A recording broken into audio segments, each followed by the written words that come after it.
Hello everyone, I'm Dr. Banu Teja, consultant gynecologist in Aster Ramesh Hospitals Guntur. అసలు menopause అంటే ఏంటి?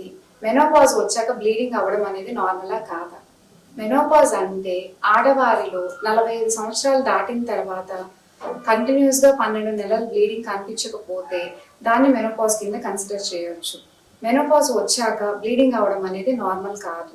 అలా కనిపించిన వెంటనే డాక్టర్ని కన్సల్ట్ అవ్వాలి. అసలు ఏ రీజన్స్ వల్ల బ్లీడింగ్ అవ్వచ్చు? గర్భసంచి లోపలి పొరని ఎండోమెట్రియం అంటాం. ఆ ఎండోమెట్రియల్ లేయర్ అనేది మెనోపాజ్ వచ్చాక 5 mm కంటే ఎక్కువ ఉండకూడదు.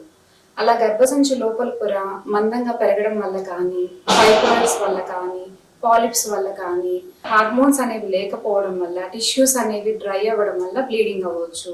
వెజైనల్ ఇన్ఫెక్షన్స్ వల్ల కూడా బ్లీడింగ్ అవ్వచ్చు.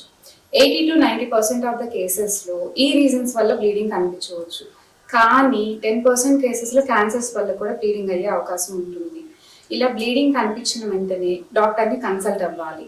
డాక్టర్ని కన్సల్ట్ అయిన వెంటనే వారు స్కాన్, పాప్స్మియర్, అవసరమైతే ఎండోమెట్రియల్ బాప్సీ, సర్వైకల్ బాప్సీ చేస్తారు.